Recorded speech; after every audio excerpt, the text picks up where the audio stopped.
What if the person you've supported all your life, financially, emotionally, in little things, one day calls you a parasite and throws you out of the house? And then, he's in trouble himself. This story is not about revenge. It's a story about boundaries, freedom, and how to finally become the protagonist in your own life. See it through to the end and tell me which side you'd be on. Her name was Natalie Whitmore. She was 29 years old, and for 6 long months, she had lived in the guest bedroom of her parents' house. A room with a rock-hard twin mattress, peeling wallpaper, and a closet that still smelled like old Christmas decorations. It was never meant to be permanent. She didn't even unpack most of her boxes. Natalie kept telling herself it was temporary, just until things calmed down. But her mother, Susan, had other ideas. When Natalie moved back to her childhood cul-de-sac in Pittsford, New York, she had just been laid off from her job at a small non-profit tech startup. Budget cuts, they told her.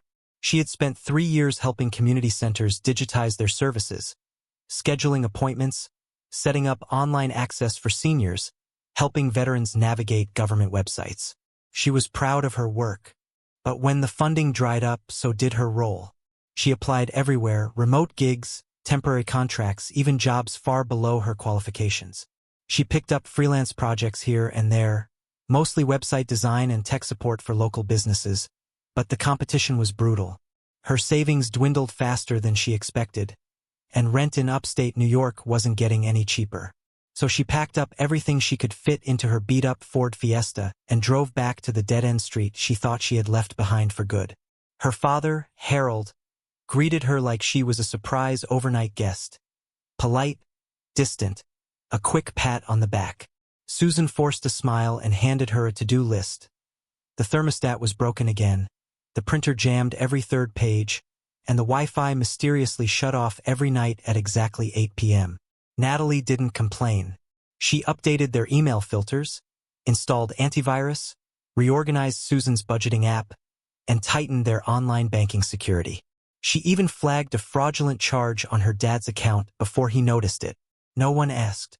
They just expected. Susan wasn't openly hostile, at least not in the traditional sense. She didn't yell or slam doors. But every morning, she scrubbed the already clean kitchen like she was trying to erase her daughter's existence from it. She folded laundry with robotic precision, and when she walked past Natalie's room, she paused just long enough for the silence to speak volumes. Her younger brother, Ethan, showed up maybe twice a month. 25, living in Manhattan, in finance, or so he claimed. As soon as he walked in, Susan lit up like a chandelier. "There's my star," she'd beam. "You've lost weight, haven't you?" Meanwhile, Natalie sat in the corner, rebooting the Wi-Fi for the 3rd time that week. They never said it out loud, but she could feel it, like pressure under a lid. She wasn't home. She was just passing through. A shadow. An uncomfortable reminder of something they didn't want to examine too closely. What they didn't realize was that the quiet one, the one folding towels, fixing passwords, and making dinner in silence, that person was the one quietly holding their entire system together. They wouldn't see it until she was gone. It was a Sunday once called Family Day, back when they still used cloth napkins and matching silverware. Susan was making baked ziti, Ethan's favorite, not Natalie's. He arrived in a crisp button-down and expensive watch, kissed Susan on the cheek, and dropped his keys into the bowl like he hadn't been dodging her calls all month. Ethan Whitmore, 4 years younger but treated like the elder sibling. He worked for a private equity firm in Midtown and always had some shiny new app or crypto buzzword to toss into the conversation. Susan hung onto every word. Natalie set the table carefully, making sure the cracked plate didn't split completely in her hands.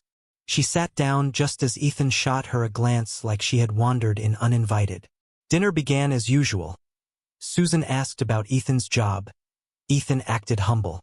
Natalie didn't say much, just pushed her food around and tried not to break anything. Then came the moment. Susan turned to Natalie, her tone laced with false casualness. "So, have you applied for a real job lately?" Natalie froze. Just yesterday, she had told her mom about 2 upcoming interviews. She had even shown her a draft of a cover letter. But none of that mattered, not with Ethan sitting there. Before Natalie could even open her mouth, Ethan cut in without looking at her. At some point, it stops being bad luck and starts being your fault. Now let me ask you, if someone in your family said that to you, right in front of your parents, how would you react? Would you defend yourself? Would you walk out? Natalie said nothing. Her eyes stayed locked on the plate, the one with the crack she was trying to hide. And that crack? It was spreading fast. Natalie swallowed her pride, and the words she almost said. The silence that followed wasn't empty. It was thick, electric. But only for her. The rest of them just kept talking, laughing about something. She couldn't even remember what. She stood, picked up her plate, and walked into the kitchen. There, she leaned against the counter, her back turned to the family room, eating the rest of her dinner alone. Behind her, bits of conversation drifted through the air like static. She needs to grow up. We can't keep enabling this. It's embarrassing. They didn't whisper. They didn't need to. And honestly, it wasn't even the words that hurt the most. It was how casually they said them, as if they had rehearsed that script a dozen times before. That night, Natalie lay in bed, wide awake, eyes fixed on the ceiling. The cracked plate from dinner still sat in the sink. Quiet, invisible, just like her. She started to wonder, who had she become in this house? The next morning, the house was quiet. Not the peaceful kind of quiet, but the heavy, suffocating kind. Like smoke after a fire. Natalie was hunched over her laptop in the sunroom, putting the final touches on a new website for a local bakery. Their spring menu had just launched. The site was cheerful, bright, unlike anything she felt. Then she heard it, heels on wood floors. Fast, sharp, commanding. Susan appeared in the doorway. When Susan crossed her arms, they looked like a barricade. She didn't knock. She never knocked. "I need to talk to you," she said. Natalie looked up. "Okay. You need to start paying rent." She had heard it before, usually wrapped in complaints about electricity bills or how she loaded the dishwasher. So Natalie responded the way she always had. "I will. I told you. Once this job is done, I'll send something your way." "They're paying you?" Susan asked, though she already knew the answer. "Yes." Susan tilted her head slightly. "I'm not talking about someday. I'm talking about now. Today." Natalie blinked. "You want me to write you a check with money I haven't even been paid yet?" Susan didn't flinch. "No. I want you to finally grow up." And then came the word. The one that landed like a slap across the face. "You're a parasite, Natalie. You live off of us. And it's gone on long enough." That word, parasite, it hit her like cold steel. Not shouted. Not emotional. Just factual. As if it were a clinical diagnosis. Like it was always true. Before she could say a word, Susan turned and left the room. She came back seconds later. In her hand, a duffel bag. The one Natalie hadn't seen since college. Blue canvas. Her name still stitched on the side. She dropped it at Natalie's feet. "Find someone else to mooch off of." Natalie stared at the bag. Then slowly, she packed it.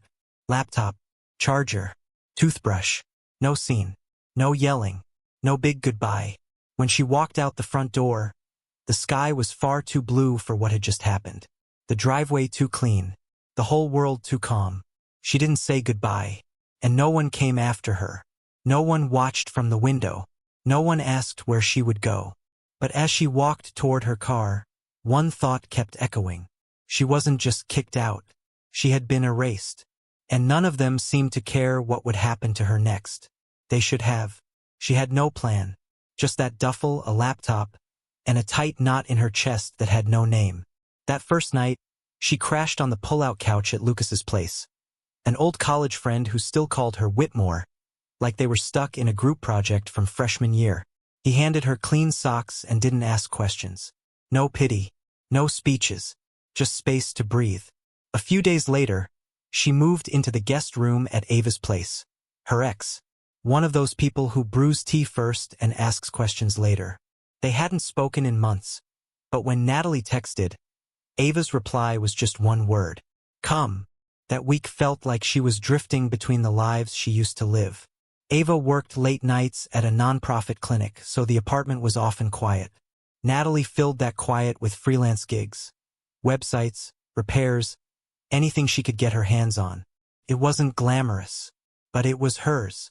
She wasn't just fixing broken code. She was slowly fixing herself. And then, out of nowhere, something happened. A message popped up on her LinkedIn. A recruiter from a nonprofit tech startup had stumbled across her portfolio. A project she had done months ago for a local art professor had caught their eye. They were looking for someone to handle digital systems. Remote, full-time, benefits included. She did the interview from Ava's kitchen, in a blazer over sweatpants. Camera on. Voice steady. Heart pounding. Now tell me, if you were in Natalie's shoes, would you have made it that far? Or would you still be in that sunroom, absorbing every quiet insult? Sometimes being pushed out is the only way we find the door. If you've ever felt like an extra in your own family, if you've had to prove your worth to people who just didn't see your contribution, give it a like. Subscribe if you know what it's like to start from scratch. And write in the comments. What would you say to parents who only remember you when they're in trouble? 2 days later, Natalie got the offer. It wasn't Silicon Valley money. It wasn't glamorous. But it was enough. Enough to sign a lease on a tiny studio apartment with creaky floorboards, a refrigerator that hummed like an old generator, and sunlight that cut through the blinds at exactly the right angle every morning. On her first night there, she sat on the hardwood floor, eating lukewarm lo mein out of a takeout box. Her phone barely had battery. There were no accusations, no silence filled with judgment. No one was waiting in the next room to remind her of what she wasn't. For the first time in years, everything around her was hers. Floor, ceiling, air. And no one could take it away. 3 weeks into living alone, Natalie was working from a makeshift desk, just a slab of wood on legs, tweaking a reporting dashboard for a nonprofit. The radiator hissed every few minutes. The overhead light flickered now and then, but none of it bothered her. Every glitch in that room belonged to her. Every noise, every quirk. It was hers. Then her phone buzzed. Missed call, Harold Whitmore. Her father. She hadn't heard a single word from him since the night she walked out. No texts. No, how are you? Just silence. She stared at the screen until it went black. And then lit up again. Second call. Same name. She let it go to voicemail. A few minutes later, a message popped up. Natalie, why is our bank account frozen? First, it made no sense. Then, slowly, it came back to her. Back when she was still living at home, before she was labeled a freeloader. Harold had asked for her help setting up their digital finances. He hated phone calls, paperwork, and anything with more than one password. So he gave her access to their joint account so she could streamline their bills, link tax software, and create backup logs. She was added as a secondary admin, not to spend, just to manage the tech. And that access, no one ever revoked it. So when something tripped a security lock, maybe too many failed logins or a suspicious charge, they needed that secondary contact. They needed her. She didn't reply right away. She pictured the scene. Susan pacing the kitchen, arms folded like armor, voice sharp. Harold tapping angrily at his tablet, grumbling as he squinted at the support line. Natalie typed out one sentence. Ask the parasite. No emojis. No explanations. Just that. Within an hour, her phone lit up like a slot machine. 5 missed calls. 3 voicemails. Then a message from Susan. This isn't funny, Natalie. Call your father back. We can't pay the credit card. Is this really what you want to do? After everything we've done for you? She didn't reply. She wasn't being cruel. She wasn't playing games. But for the first time in a very long time, she had power. And she wasn't about to waste it. They showed up on Thursday. She heard the knock before she saw them. Her building had this echo. Footsteps bouncing off the concrete hallway. Lingering too long near your door when someone was deciding whether to knock or turn away. Natalie looked through the peephole and didn't move. Susan stood there, clutching her purse like it might shield her from whatever came next. Harold stood beside her, in a blazer that was too light for the weather, wearing a tie that looked like it had been thrown on last minute. Natalie opened the door. "If you're here to yell," she said quietly, "don't." But they didn't.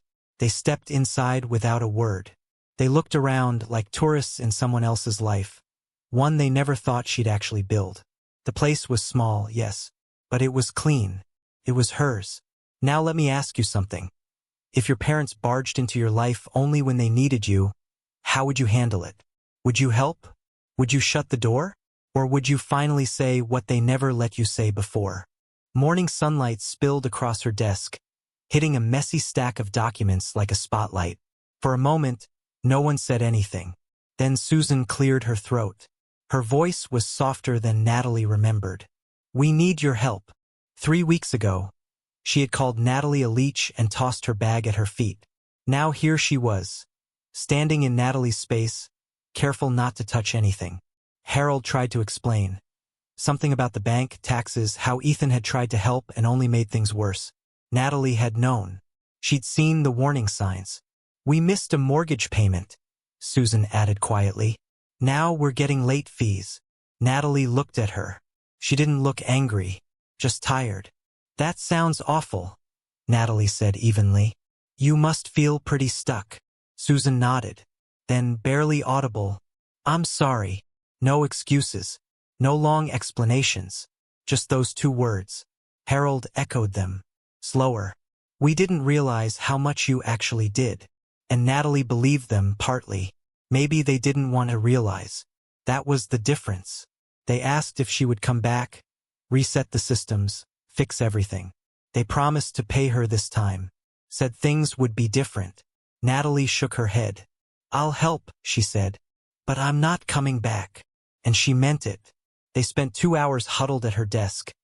Harold on one side, squinting at the screen. Susan on the other, arms folded, silent.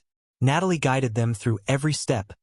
Password resets, identity verification using backup codes, relinking their tax software. She called customer support twice, once to confirm a 2-factor code they missed, and once to unlock a healthcare account Ethan had accidentally flagged as suspicious. Susan barely said a word. Harold grumbled every time a new security question popped up. "This is ridiculous." But he answered them anyway. When it was all done, Natalie leaned back and looked across the table. "I'll email you a document with all the steps," she said. "After that, I'm out." Susan frowned. "Out? No more admin access," Natalie replied. "No more midnight calls. No more Natalie, the Wi-Fi is down. You'll have to figure it out. Or ask Ethan." Harold didn't argue. He just gave a slow, tired nod. They gathered their things. No one reached for a hug. Natalie didn't either. When the door shut behind them, she returned to her desk and opened her Google Drive. There it was, the last shared folder. "Banking for Mom and Dad. Do not delete." She hovered the cursor for a moment, then clicked delete. Confirm? Gone. No pop-up window asking if she was sure. She didn't need one. For a few days, the silence was total. Too quiet. She wondered, was this it? Maybe they had accepted the boundary. Maybe they had let go. But families never really let go. They just find new ways to rewrite the story. It started with a Facebook message from Aunt Cheryl. "Hey sweetheart, heard you're on your own now. That's so exciting. Your mom mentioned you've been a little distant. Just checking in." Then came a screenshot from Trevor, her cousin. A group chat from the extended family. Susan had written, "Natalie's not the same since her new job. Cold. Distant. I hardly recognize her. I just asked for a little help, and she acted like I betrayed her." Then came the email. 5 paragraphs from Ethan. He hadn't spoken to her since the bank account incident. Now suddenly, "Look, I know there's been tension, but Mom and Dad aren't perfect. Maybe you should stop blaming and try to be a little more understanding. We're all going through stuff. Just because life's hard doesn't mean the world's against you. Let's meet. Coffee?" She didn't answer, because they still didn't get it. It wasn't about one argument, or one word. It was about all the times she was invisible until they needed something. A month later, Natalie left New York. Her company offered a relocation bonus to help open a West Coast office, and she took it without hesitation. Portland was like breathing fresh air. Her apartment was small, but the light was soft.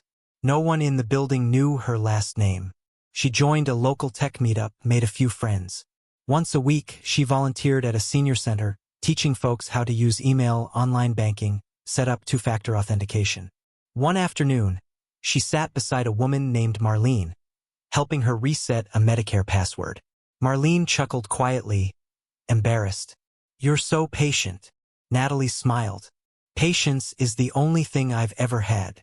That night, she wrote one final message. Subject: Update. Hi Mom. Hi Dad. Just wanted to let you know I'm relocating to Portland for work. I've removed myself from all financial systems and accounts. I won't be available for tech support anymore. I hope this new chapter brings us all some peace. Natalie. No reply. Not even a dot. But this time, the silence didn't feel like punishment. Felt like freedom. She sat at her desk, opened a blank document, and typed the first sentence of something brand new. Something that belonged only to her. She didn't need apologies. But she did wonder, if she disappeared, would anyone realize she was the one holding everything together? And what about you? Have you ever walked away, and no one even asked why?